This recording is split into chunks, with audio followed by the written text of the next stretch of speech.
karena mungkin setahun bisa apa, karena memang sampai saat ini pun saya bekerja belum ada anggaran ya, hanya dari mengandalkan dari pribadi. Setelah rekening koran itu diterbitkan, ada aliran dana yang masuk, aliran dana desa langsung masuk ke rekening pribadi.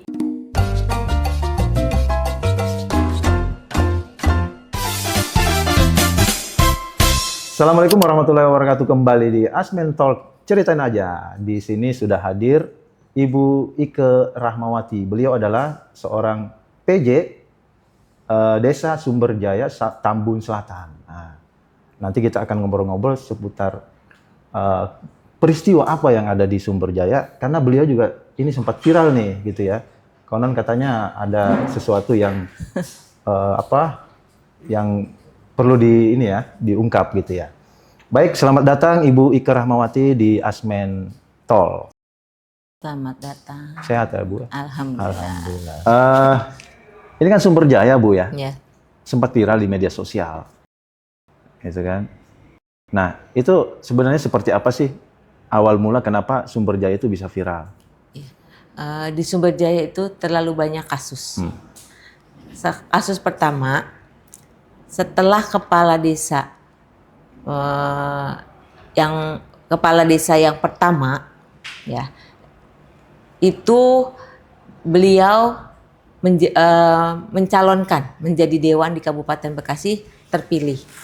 Nah, dari kepala desa yang menjadi dewan itu kan ada perpanjangan masa jabatan kepala desa. Akhirnya kosonglah selama 2 tahun. Nah, selama 2 tahun ini digantilah sama dari ASN.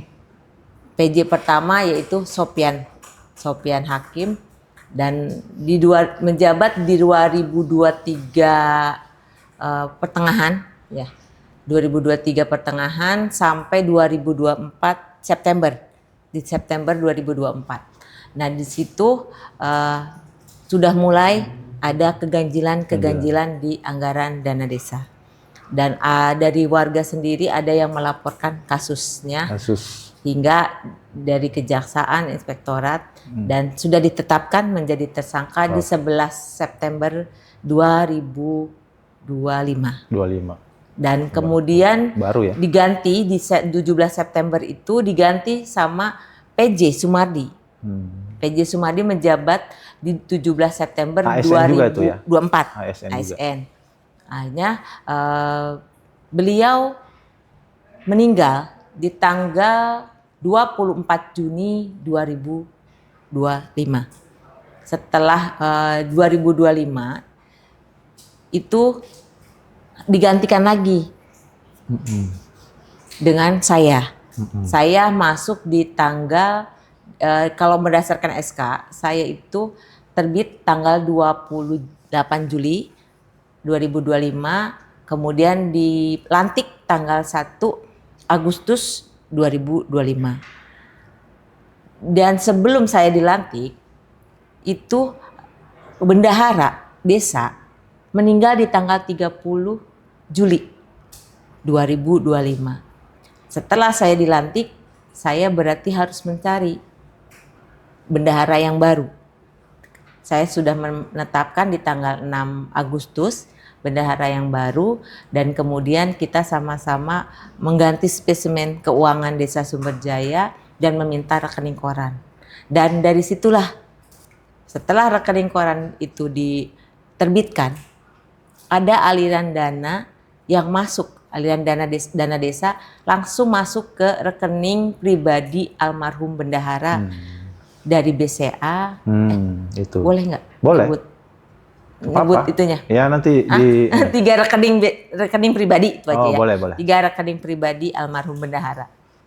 Dan dari situlah kita terkuaklah bahwa anggaran dana desa diselewengkan oleh bendahara almarhum.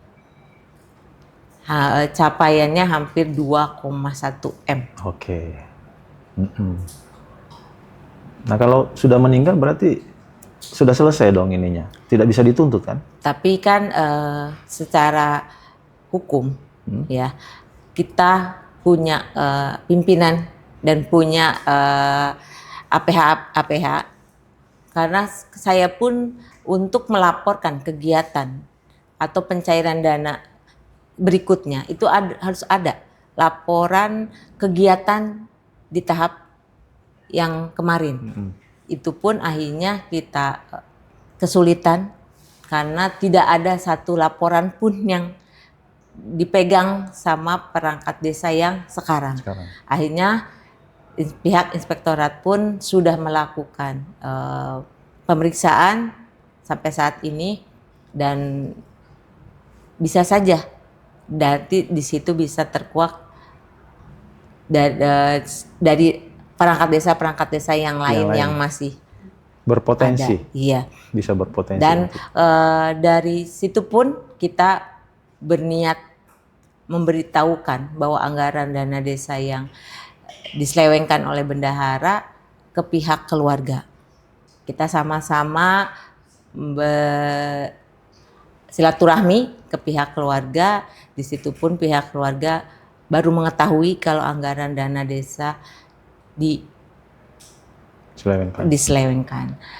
Tapi dengan karena mereka kooperatif, saya pikir saya ingin ada keterbukaan dari pihak keluarga, mungkin tahu menyimpan uangnya di mana atau punya barang-barang dari kas desa, mungkin dari keluarga tahu. Saya memohon saat itu kepada pihak keluarga, dan disitulah akhirnya pihak keluarga memberikan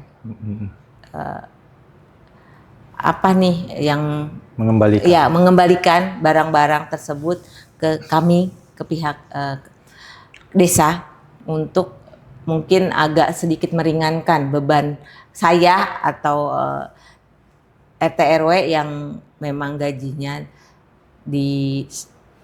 ada di situ gitu kan.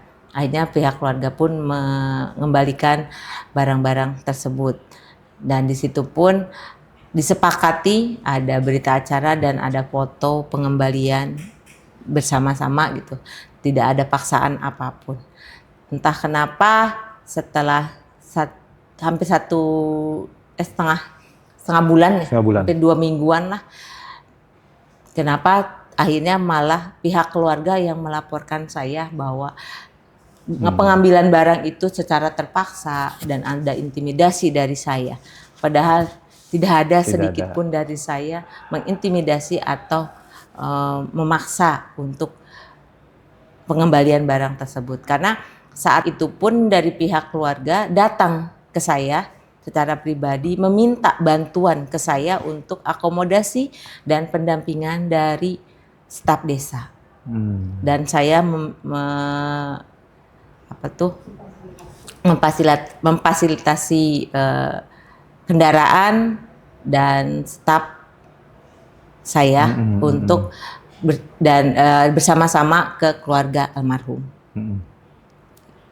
Jadi itu yang bikin ini ya, viral. Viralnya ya karena pihak keluarga tidak membalikan keadaan bahwa saya lah yang memaksa-maksa untuk mengembalikan barang tersebut. Jadi bergeser ya dari kasus korupsi, bergeser dialihkan pengalihan isu untuk bahwa saya dituduh sebagai penyalahgunaan wewenang kepala desa. Oh, gitu ya. Dan itu sekarang sedang bergulir ya? Iya. Di di penasihat hukum. Iya. Gitu.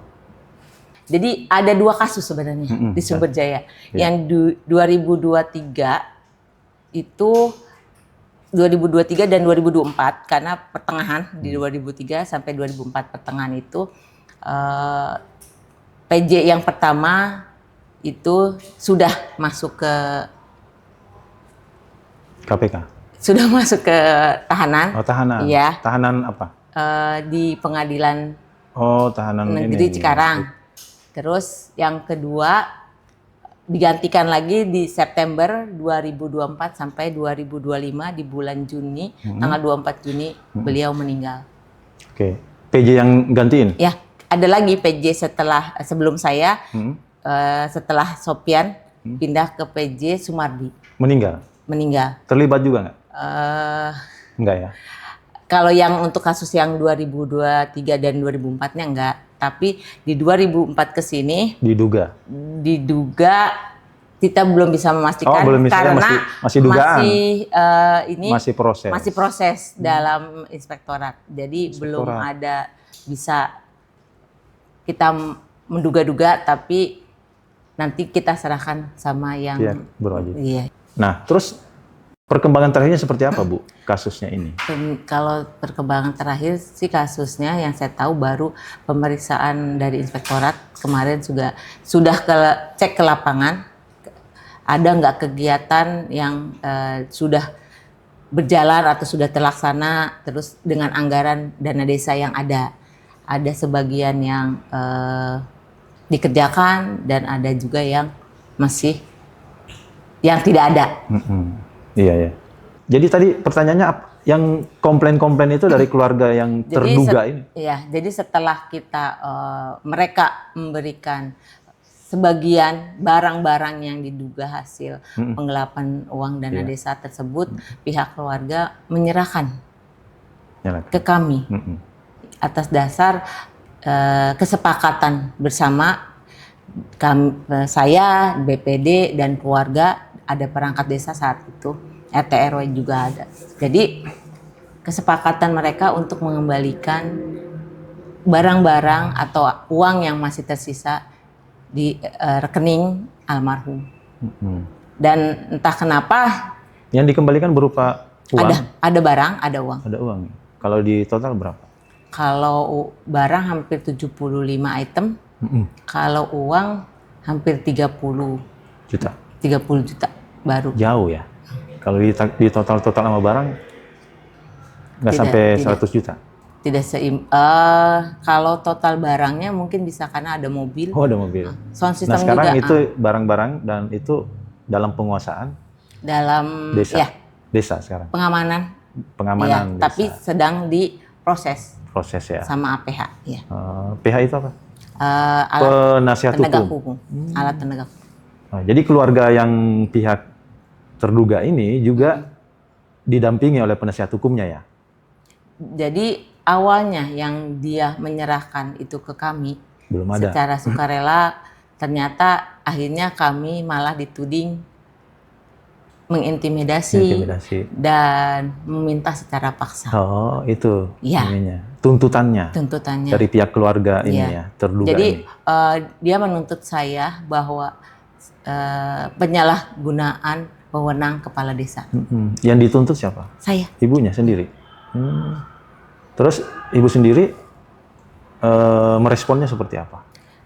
Saya sih tidak banyak bereaksi karena memang kita punya bukti semua. Kalau barang itu diserahkan, ada berita acara dan ada foto penyerahannya. Gitu. Tapi kalau misalnya responnya seperti itu, nanti bisa jadi ibu nanti kena masalah hukum kan? Kalau nggak didampingi juga oleh penasihat hukum.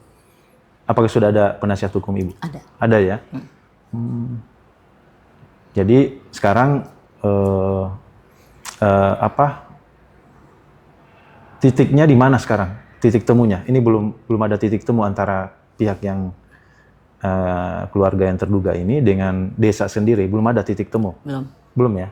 Karena mereka masih saling melaporkan. Iya, saling melaporkan. Dan saya pun kemarin karena dia sudah menjebol, merusak kunci gedung yang tempat menyimpan barang-barang itu pun dia paksa masuk oleh sama pihak keluarga dan pengacaranya. Oh, bisa ya? Iya. Itu nggak melanggar hukum itu mereka? Makanya kami laporkan kembali. Iya kan, secara paksa. Gitu. Nah, ibu kan bisa dikatakan melakukan tindakan berani ya.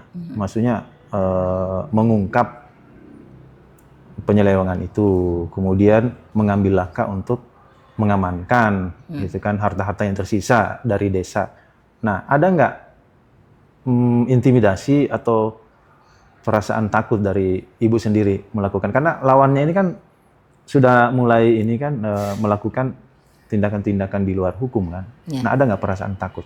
Perasaan takut sebagai manusia pasti ada. Ada. Karena saya biasa hidup itu nyaman dan tidak pernah punya musuh, dan sekarang saya ada ngerasa dibayang-bayangi itu. Tapi selagi saya melakukan kebenaran, insya Allah kita jalan tegak lurus dan kita punya Allah. Insya Allah saya sendiri percaya sama Tuhan saya, ya. Jadi saya sampai saat ini masih memberanikan diri dan semangat untuk melakukan aktivitas.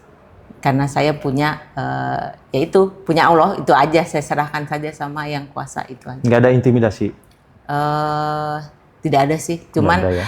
Ada sih yang sampai saat ini ketakutan yang dibayangi dalam keseharian gitu, itu ada, tapi sampai saat ini belum ada sih yang terbukti. Jadi saya masih ya aktivitas seperti biasa aja. Tapi kemana-mana nggak ada pengawalan? Nggak ada pengawalan? Kalau ada apa-apa gimana?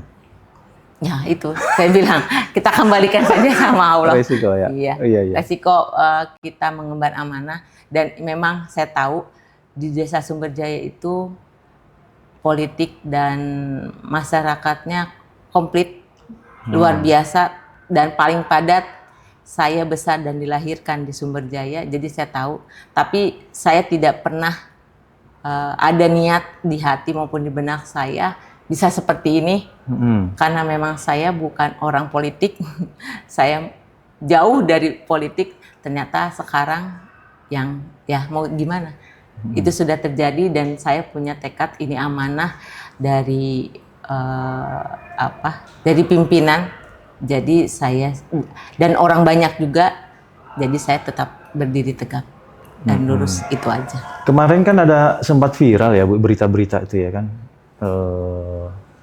oknum ditangkap ya kan di Desa Sumberjaya. Itu siapa yang ditangkap itu? Yang digiring? Iya, kepala desa yang pertama. PJ setelah yang mencalonkan dewan. Kan ada 2 tuh PJ sebelum saya. Yang itu yang pertama. Itu yang digelandang ke pengadilan. Iya. Oh, sempat jadi anggota dewan? Belum, yang bukannya anggota dewan. Bukan. Kan anggota dewan nih kepala desa yang benernya gitu ya. Itu menyalonkan jadi kepala desa. Nah, ini kan ada perpanjangan waktu kepala desa selama 2 tahun. 2 tahun ini kosong. Jadi diganti sama PJ dari pejabat kepala desa yang dari ASN. Nah, yang pertama itu yang sudah masuk sel, ya. Iya. Terus kalau berarti sampai 2026 mengawal Desa Sumberjaya ini ya? Iya, sampai gitu. Ada pemimpin terpilih kepala desa yang baru.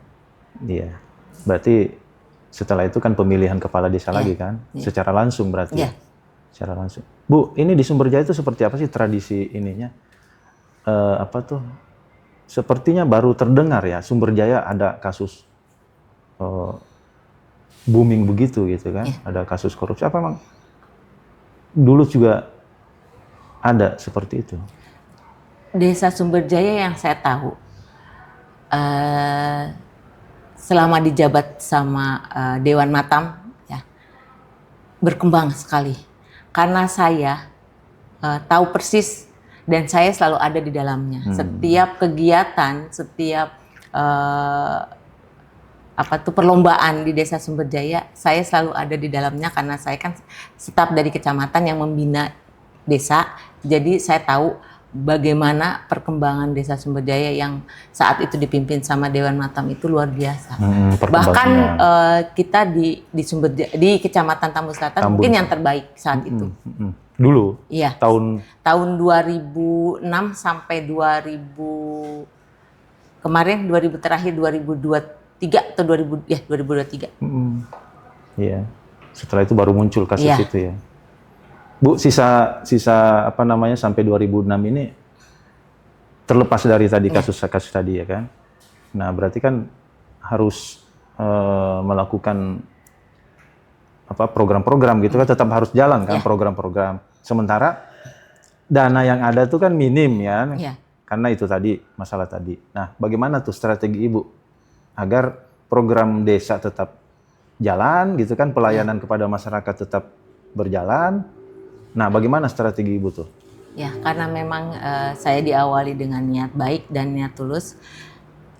Alhamdulillah selama saya memimpin 4 bulan ini, hampir 4 bulan ini, ada aja sih rezeki atau orang-orang yang baik, ya, orang-orang yang baik yang membantu Desa Sumberjaya, kayak CSR, ya, terus dari aspirasi Dewan yang ingin membantu Sumberjaya dalam bidang pembangunan kayak jalan, kita udah ada masuk dari Dewan, terus ada juga kemarin terakhir kita membuat penanaman pohon, iya, penanaman pohon dari CSA, dari PT Caci, karena dari SMA 1 Cikarang, ya, 1 Cikarang Pusat, sama dari Dinas Lingkungan Hidup, terus ada dari Satpol PP Karang Taruna, jadi bergabung untuk menanam pohon di sepanjang eks bangunan dari yang kegusur kemarin, dari Bangli yang kegusur kemarin itu, alhamdulillahnya sudah terlaksana penghijauan. Iya, penghijauan. Dari PT itu ya, Taci. Berarti PT itu dekat?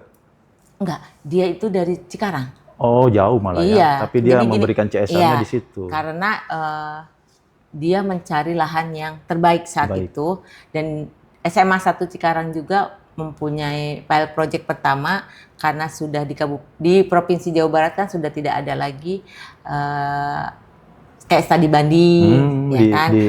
Akhirnya dialihkan anak-anak untuk mencintai lingkungan dengan menanam pohon. Entah kenapa dia pilih Desa Sumberjaya, mungkin apa karena Desa Sumberjaya lagi nggak ada dana, kita nggak tahu.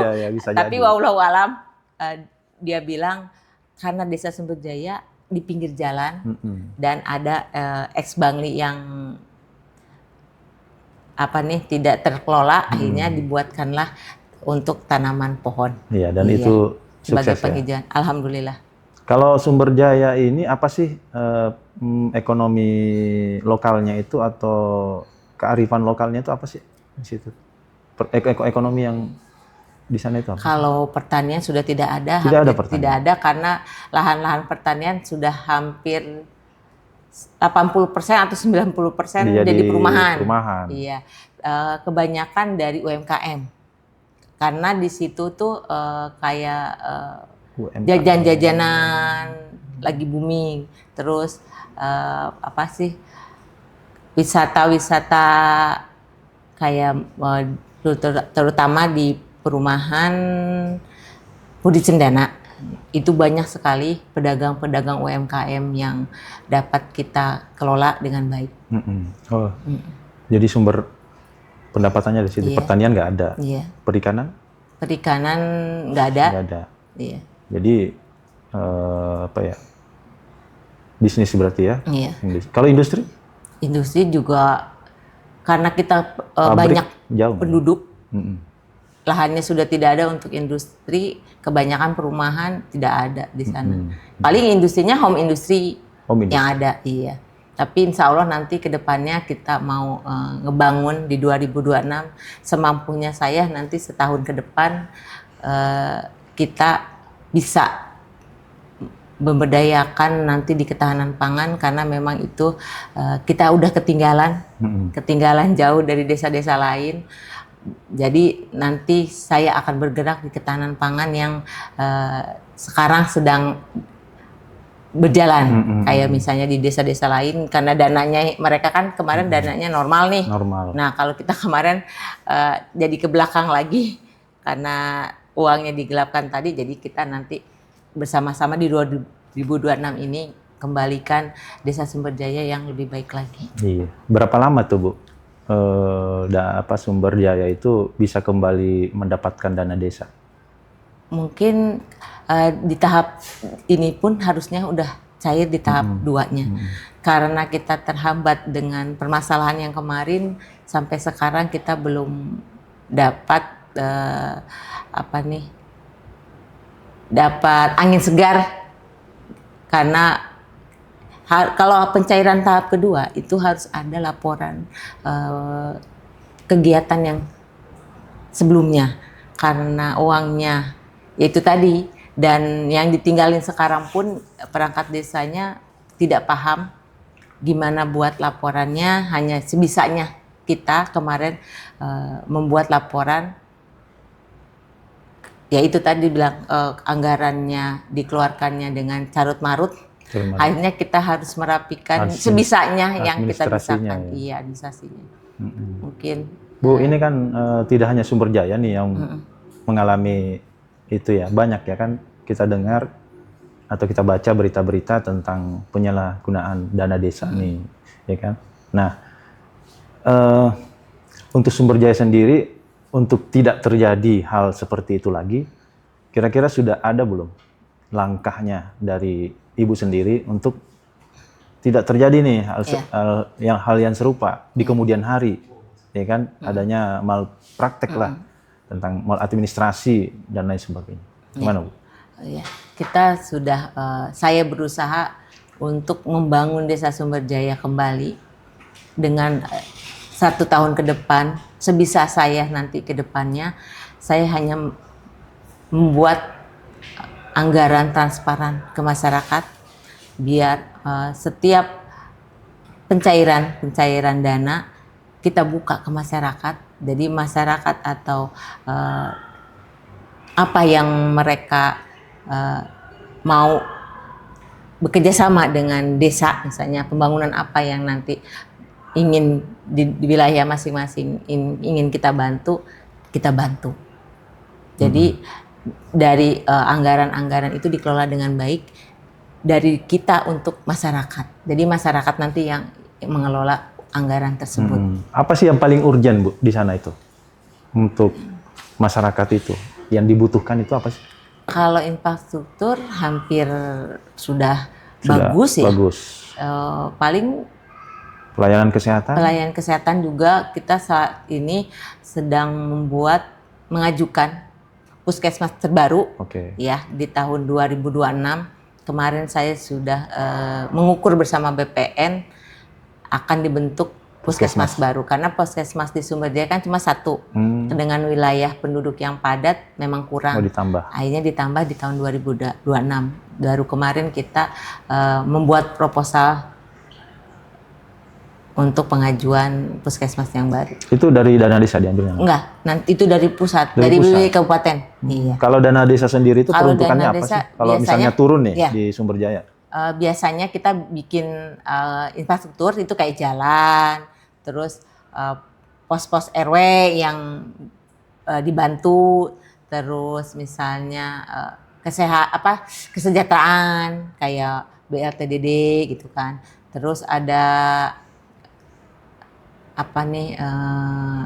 ketahanan pangan, terus bisa kita kelola dari situ. Jadi nanti ketahanan pangan ini dari kita, dari desa untuk masyarakat. Jadi masyarakat nanti membeli sendiri dari ketahanan pangan Desa Sumber Jaya yang dikelola dari uang dana desa tersebut. Iya. Gitu. Ibu dengar-dengar Ibu kan sama media ini akrab nih ya. Maksudnya ketika Ibu ada kegiatan di desa, sering mengundang teman-teman wartawan. Jadi seperti media darling lah ya. Ibu melihat teman-teman media ini atau wartawan ini seperti apa sih? Iya, kalau saya prinsipnya gini, wartawan atau media itu adalah sahabat kita. Sebenarnya wartawan itu tempat kita bercurhat, gitu kan. Jadi kita punya punya pembangunan yang mau disampaikan. Ya, yang punya pembangunan kita sejalan. Media yang nge-blow up kita. Terus kita ingin melakukan hal-hal apapun kalau bersifatnya positif, kita kepingin masyarakat juga tahu gitu bahwa di desa itu ada kegiatan. Jadi saya selama ini alhamdulillah banyak ya bekerja sama dengan media-media yang positif yang ingin ngebangun khususnya Desa Sumberjaya. Oh iya, iya. Berarti positif ya Bu, Iya. Keberadaan teman-teman wartawan ini ya. Iya. Ya, meskipun juga ada ya oknum-oknum ya. Iya. Tahu lah ya, desa ini kan sering menjadi bancakannya juga Iya. ya teman-teman oknum Iya. ya. Tapi selama kita di jalan yang benar, insya Allah tidak ada. Nggak ada ya. Tidak, kalau ya kita jalannya benar, insya Allah kita hanya berkolaborasi saja. Oke, Gitu. siap. Pertanyaan terakhir Bu ya. Iya. Oke, nih pertanyaan terakhir Bu. Selama memimpin Sumberjaya ini selama 4 bulan, nah ini kan pasti banyak ya menghadapi problem-problem gitu kan, tekanan-tekanan. Nah ini Ibu apa tipsnya Ibu bisa tegar melewati itu semua gitu kan, dan mungkin menyampaikan harapan-harapan kepada masyarakat, khususnya masyarakat Sumberjaya gitu, yang bisa disampaikan di sini biar bisa ditonton oleh banyak orang. Ya. Saya hanya bisa punya kemampuan dan punya semangat apa yang saya bisa lakukan untuk Desa Sumberjaya. Dengan kemampuan saya sampai saat ini saya hanya bisa memberikan dan turun ke bawah ya, terutama turun ke bawah tuh ke wilayah. Jadi saya sekaligus disitulah kita bersilaturahmi dan mereka punya harapan apa untuk desa saat ini masih kita tampung. Jadi untuk saya membenahi Desa Sumberjaya setahun ini, apa nih keinginan masyarakat untuk kepala desa nanti yang selanjutnya. Insya Allah nanti kalau memang kepala desanya sejalan dengan yang sekarang, akan saya sampaikan apapun keinginan dari masyarakat Sumberjaya khususnya yang terbaik. Terus dari segi misalnya program-program apa saja yang mereka inginkan dari Sumberjaya mungkin akan saya bantu menyampaikan ke kepala desa yang baru, karena mungkin setahun bisa apa, karena memang sampai saat ini pun saya bekerja belum ada anggaran ya, hanya dari mengandalkan dari pribadi untuk ya mungkin saya hanya bertitip pesan kepada yang nanti terpilih, apapun yang saya lakukan 1 tahun ini tolong manfaatkan apa yang saya berikan, apa yang saya lakukan di 1 tahun ini untuk Sumberjaya lebih baik lagi. Mungkin itu saja. Ya, baik, demikian obrolan atau bincang-bincang kita dengan PJ Kepala Desa Sumberjaya, Tambun Selatan. Semoga memberikan manfaat buat kita semua. Sampai jumpa di Asmen Talk berikutnya. Dadah.